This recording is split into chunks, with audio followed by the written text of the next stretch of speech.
This meeting's being televised by Chelmsford Telemedia. Is there anyone present who's planning to record? There is no one. Okay, the first item on our agenda is a consent agenda for approving the minutes of the regular school committee meeting of March 21st. I'll entertain a motion. Make a motion to approve the meeting minutes from March 23rd, Is there a second? Second. 21st, excuse me. Okay, and any corrections or discussion with regard to that motion? Hearing none, all in favor, aye? Aye. Aye. Any neg? Yeah, Abstain. and one abstention. Thank you, John. All right. Should we go down to the election? Sure. If you, Okay, and then go back to public comments. well, you can do public comments if you want. I don't Yeah, know. is there anyone that would like to address the school committee at this time? Okay, that takes care of that. All right, we're now going to You're flying. do the reorganization. Yep. Mr. So, Superintendent. thank you. So I usually help out the committee at this point in time as we go through the reorganization process. I do just want to point out two notes. John Moses, one of our school committee members, is joining us remotely.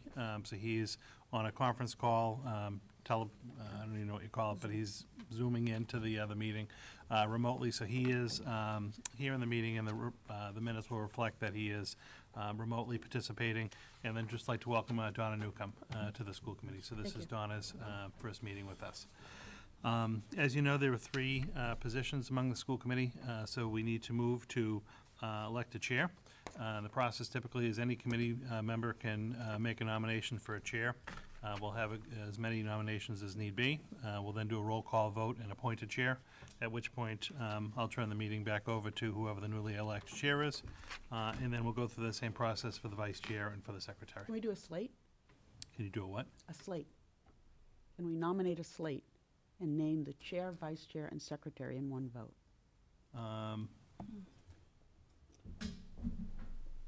I honestly don't know, because I've never been That's how asked we that do it before. in PTOs and, committees across town. We just nominate a slate. The way this is posted, Okay. I'm not trying to be difficult, I just would be more comfortable if we nominated a chair, at which point I kind of excuse myself and then you do the rest, if you want to do the following two together. But where I posted it that way, I just don't want to kind of deviate from what we've done in the But past. that's the way it's been done in the past, I guess. That's how we've always done it in the past. You know. So I guess I'll open up nominations for anyone or individuals who would like to be nominated or nominate someone to serve as the chair for this next school year. I'll nominate Dennis. Al nominates Dennis King. Do we have any others? Give me a second. No other nominations? It would actually just be a roll call vote. We'll start with Donna, the new member. Donna? Yes. Barbara? Yes. Yes. Yes. John? Yes. All right. So it is unanimous, 5-0. Dennis, Mr. King will serve as the chair. So I'll turn it over to you now to do the rest. Great, thank you very much, thank you all. So next, we're gonna take nominations for vice chair. So are there any nominations for vice chair? I would like to nominate then Al Thomas as vice chair. Anybody else with any nominations? I'll nominate John. Nominate John? Okay. So Al Thomas and John Moses are nominated. I'll take a vote one at a time. You would just actually do a voice vote, Voice and vote. each member would just name their preferences as they go around the room. Okay. I would Any keep the order the same. Okay. All right, any other nomination before we do that? Okay. So Donna? Al? Al. Al? Al. Yeah. Donna. Al, what did you say? Yes. Okay, lastly, we're take nominations for the secretary. Any nominations for secretary? Nominate Donna Newcomb. No one saw that coming. It's not always been that way. Oh, no. No. In my few years. Yeah. Yeah, it should. Any other nominations for secretary? Okay, we'll take a vote. Donna? Donna. Donna. Donna. Donna? Jonathan. That's it. I Sounds think like we're- the beginning of the song. We have a full board now. So now we're gonna move on to the discussion. Yes, we had two agenda items this evening that we added on to the agenda. So if you look in your packet, as you know, probably a week and a half or so ago, I just wanted to share some information with you. After we had voted to take back our kind of 180th school day and do that half-day on Good Friday, that covered us from our 180-day requirement. At that point in time, we didn't have to consider April vacation or Saturdays, so we wanted the public to know. I have still gotten some emails thinking that they might be in play, but April school vacation and Saturdays are totally out of play at this point. As the calendar stands right now, we would just be in school until Friday, June 29th. After we had voted to do that, there has been some discussion statewide, and the new commissioner, or the acting commissioner of Education's office, had put out a memo to districts because they know a lot of districts are in really hard shape, even just making that June 29th date, but also knowing that that last week in June is going to be a difficult week for some students to be in school. They were offering up the opportunity, and this may be a one-year only type thing, we don't know. They are going to be urging school districts to take a look at their calendars, how they schedule, going to school, say before Labor Day is going to be helpful to us next year, but kind of having that continue as a practice. There will be some statewide discussion about that whole February and April school vacation week, and do we ever consider eliminating those two and going with like 1 week in March? So there'll be a whole myriad of different things that'll be talked about in the time to come.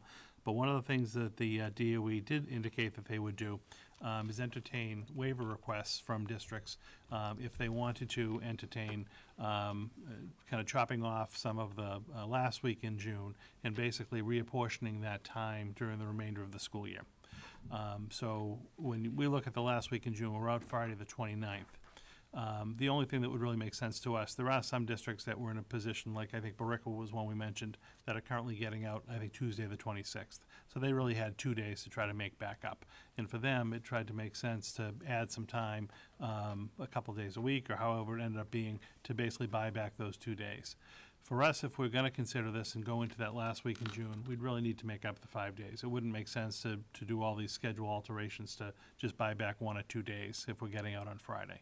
So the guidance from the DOE was basically if communities wanted to entertain such a request, you had to basically buy back 5 hours of instructional time each day. So we would need to basically buy back 25 hours of instructional time if we didn't want to go to school the last week in June, and add the 25 hours on sometime between now and June 22nd, which would be the new technical last day of school. So Linda and I just took a look at the number of school days we had left after April vacation, because we knew this isn't something that we could entertain before April vacation. And we took the number of days we had after April vacation until June 22nd, and it was approximately 35 minutes per day that had to be added onto the schedule for the days that we had left. So again, to be able to get some context for both parents and how they would feel about such a change, and also staff, we did just put out a 1-question survey that went, one survey went just to staff, one survey went just to parents. Obviously, we have some staff who are parents also, so they could register a couple of different times under the different venues. But the results I have included in your packet this evening. On the parent front, we had a little under 2,700 parents respond to the survey. Now, one of the things we did have to do for the parent survey is there were some parents or potentially students who had gone on to the survey with the link that I had and answered it multiple times. So we eliminated all the multiple responses. They were kind enough to use the same email address every time they responded, so it made it helpful to us as we were doing some editing of the data. So that was helpful. So we ended up with 2690 as kind of the original number of votes, and it was just shy of 3/4, 72% of the parents in the district responded that they would be in favor of such a kind of a call back in time.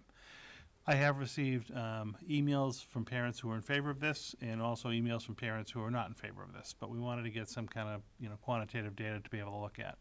I think a lot of the concerns that have been raised relate particularly at the elementary school level.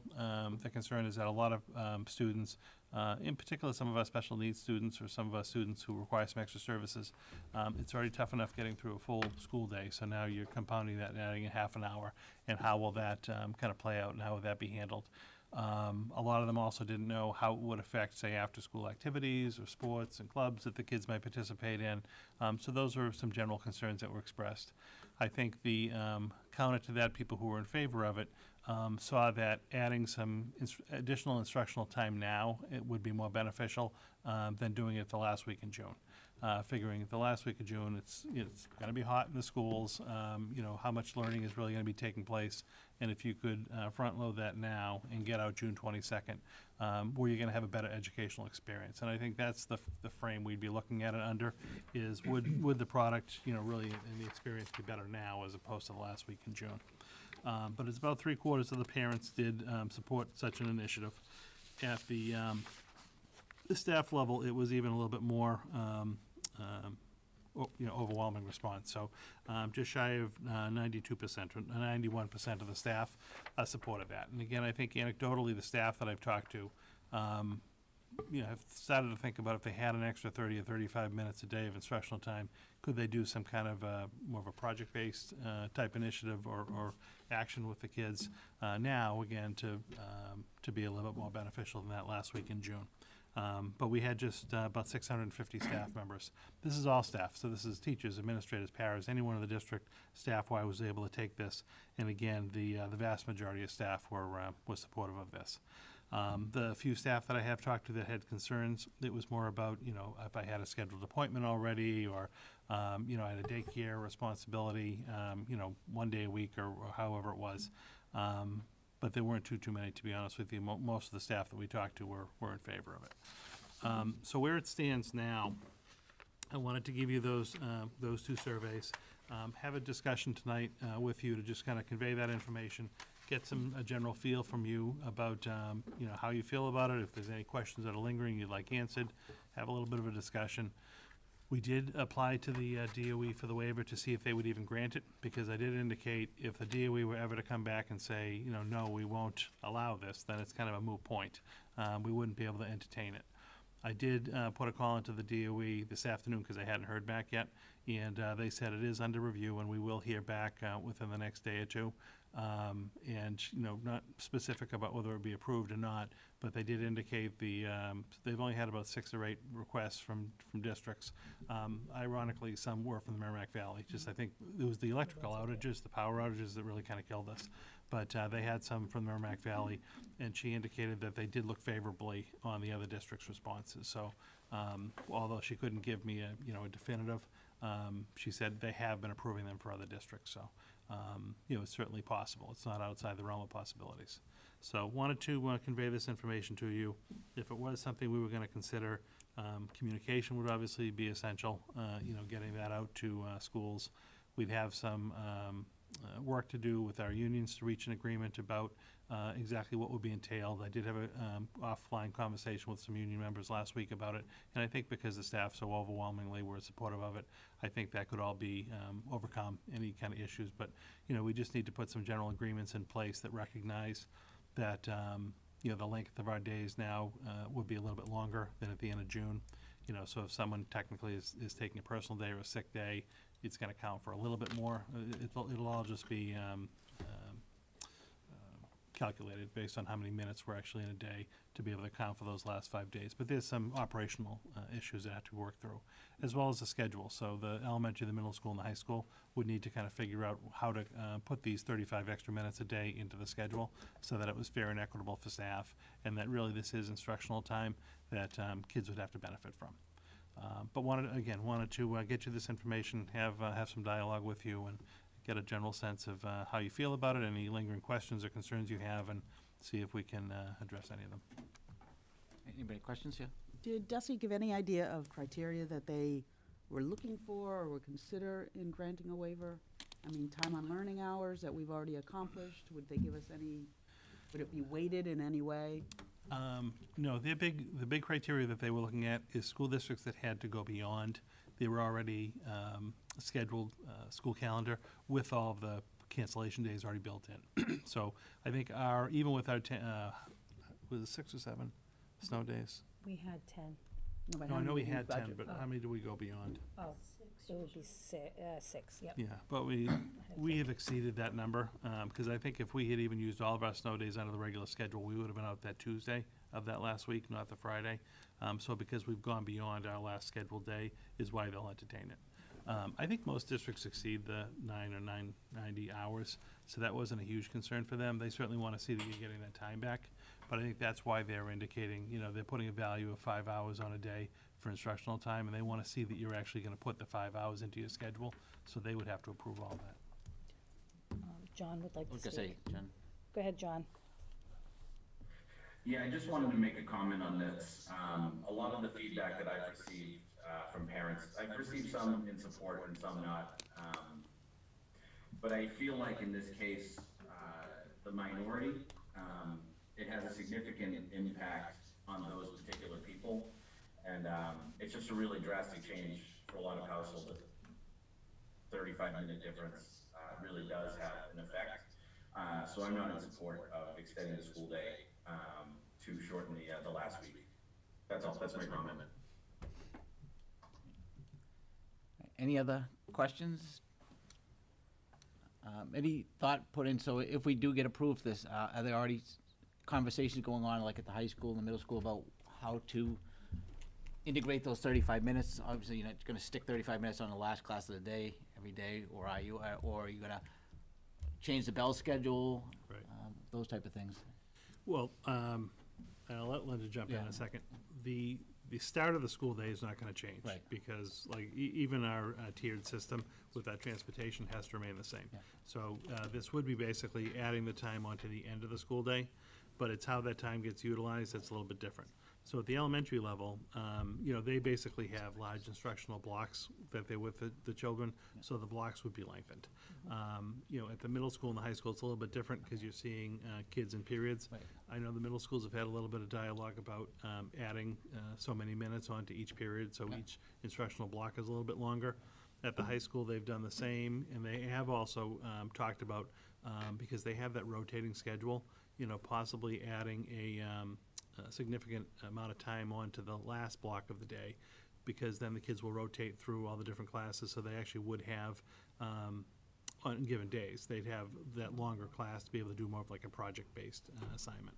But what we would ask is if this does end up getting approved, people are talking about it at the school levels, we would obviously formalize that for you and let you know how it would be used. Okay. 'Cause And the DOE is gonna wanna know that too. yeah, because, so they have vacation, next week's vacation, so Right. basically, if we get approved, those decisions have to be made by the end of this week, Correct. I would assume. Before we leave Right. school Friday, we'd need to know, yeah. Are we Time- looking for a motion tonight? Well, I did a general consensus or like kind of questions from the committee. I just would love to know, like, is this something you are interested in exploring and implementing if all the ducks line up? Or is this something you're just adamantly opposed to and you don't want me to continue working on it? I just want a general conversation tonight because we really can't act without knowing if the DOE is even going to approve our application or not. But if they did come back and say that they would approve it or they'd entertain it, these are the restrictions.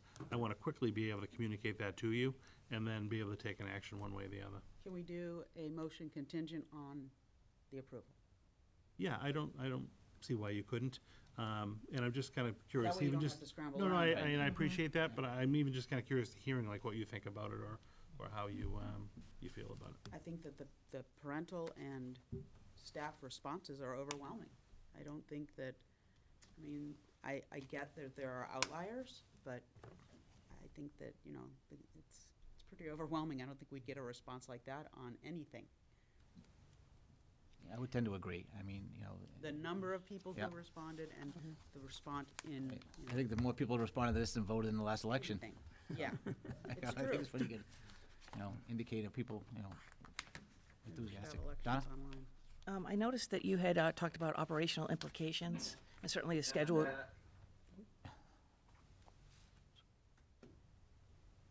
I'm sorry. No, go ahead, keep going. The schedule would be one. Right.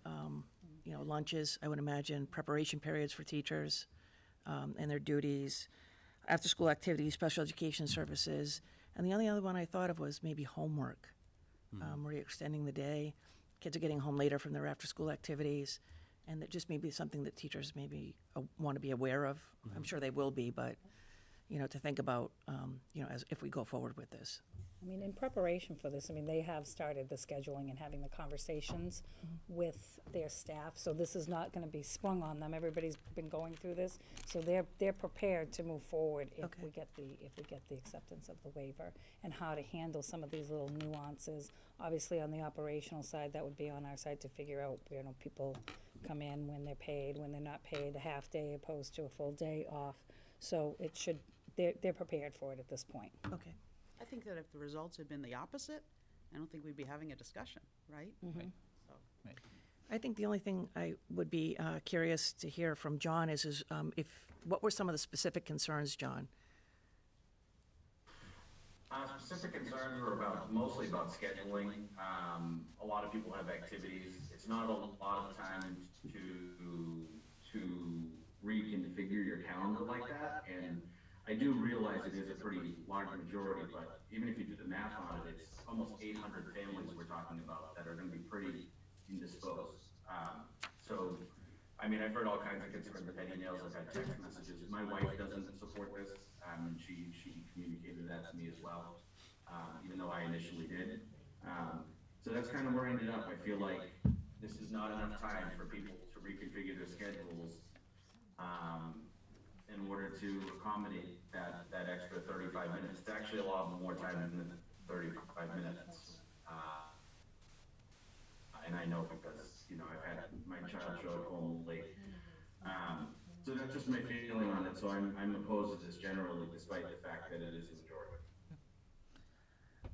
Again, timeline-wise, so if we do get it approved tomorrow, the day after, is there enough time to settle things with the union as far as extending the school day, all that? I mean, Yeah, I mean, what I think, and again, people behind the scenes have been kind of like, if this passes, how are we gonna react to it? Right. So that will continue, but I do think, within the next, if you gave kind of a tentative, this is the direction you'd like to go in type vote, if it passed, then we would certainly wait for the DOE to tell us if they were gonna allow this or not. But we would work with different employee union groups to just make sure that any of the operational type things, are kind of solidified. There's some kind of a memorandum of agreement that talks about how there might be something that we didn't anticipate because we've never done this before. So you're gonna get a couple weeks in and we're gonna realize there's some wrinkle in this that we need to come to the table and kind of figure out. We'll have to have some kind of a gentleman's type agreement about doing those kind of things. But a lot of it it's more your payroll and your those kind of things that we can get into an agreement relatively quickly. But we'd want to really do that over the next couple of days so that before, Friday and people leave for the vacation, this is all spelled out for them.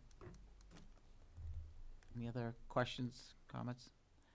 Do you think should we take, as Barbara said, take a contingency vote so that, if Yeah, I it guess does the other approve- thing is this, so if we don't take some kind of even a contingency vote tonight, one way or the other, if we do get the approval, then you are the ones that have to vote Right, on that's this, so why- we technically have to come back together again Right. and do that. So if we Oh. don't want to get back together before Friday, Right. if you want to give a contingent vote on, and I would perhaps word it that, should the DESI approve our request for a waiver, and we're able to execute a kind of a memorandum of agreement with all of our appropriate employee unions, then this would be advertised and implemented the Monday after April vacation until June 22nd, and then June 22nd will be the new official last day of school. Anybody want to take a stab at that one? Making the A motion? Yeah. We'll be glad to do that. I'd Okay. like to make a motion that we extend the remaining school days by 35 minutes, contingent on approval of our waiver application to the Department of Elementary and Secondary Education And all the necessary sign-offs. and all the necessary sign-offs. Second? Second. Okay, a second. Any, Do roll call. okay, any other discussion, comments? Just one thing, Jay, if we do decide to go through with this, is there some way that we can make sure that information is readily available to parents, whether it be, and also any community organizations? I'm trying to think about some organizations that may not necessarily be run by parents with children in the school system, so that maybe they could adjust things like practice schedules and whatnot. Right. to accommodate the later dismissal? We can hit all the big ones, Oh, yeah. because like, all your local, baseballs and Right. softballs and soccers, they all kind of advertise through us. Okay, So we can, when we send the blurb out to the parents, certainly notify them. We can also just suggest to parents, if you have any specific, like, say, like a dance school we might not know about or something like that, please let them know. okay, So we can include some language in the announcement. great, thank you. I assume you've talked to the bus company. Yeah, they don't mind. For them, it's just starting half an hour later for their runs. The buses are already contracted, so it's not an issue with the bus company. Good. Any other comments, questions? Must be a roll call vote. Okay. Donna? Yes. Yes. Barbara? Yes. Yes. John? Probably got a little lag time. John? John? John? Yeah. John, can you hear us? No. Oh, No. Because he said no. okay, I'm assuming that was no to the, All right. No. got it. Thank you. Guys, Yeah, 4-1. he's on a lag, it's his Wi-Fi. Okay. So, last, The last thing I had on the agenda this evening, and I did want to, I can hear you. No. This is not creepy at all. Awful. It's his Wi-Fi. he said no. So, the last thing, we had a couple of conference, and, I'm sorry, these aren't conferences, these are field trip requests. And I had 2 in the packet on Friday. We did have a third that came in over the weekend, so I added a third one for you, so I just wanted you to see that. The first one, this was the one that came in, the Thursdays, the Chelmsford High School group invited to the ICHA finals in New York, the 20th to the 22nd. So I added that because we won't be meeting again until after that. Quite an honor for them. I'm encouraged for them. Chelmsford High School, the DECA competition, this is their Atlanta trip, 21 to 26 of April. That was previously on here, but I just want to flag that for you. And then last, the grades 5 to 8 orchestra at McCarthy Middle School has been invited to sing the national anthem at the Pawtucket, I think it's Red Sox game, back in June 19th. So just seek your approval for all 3 trips, and you can do that in one motion if you'd like. anybody like to make a motion on the field trips? Make a motion to approve the Thursday's trip If you had The access DECA to trip files, you and the would. McCarthy Orchestra trip on the appropriate dates. Any seconds? I'll second it. Any discussion on the field trips? I did. Any discussion, any questions? Just all in favor? All in favor? Aye. Aye. Aye. Did you vote? We're gonna check. John, are you okay with the field trips? Yes. That it? That's all I I'll have. entertain a motion to adjourn. I'd like to make a motion to adjourn. Second. Second. All in favor? Aye. Aye. That's it. Aye.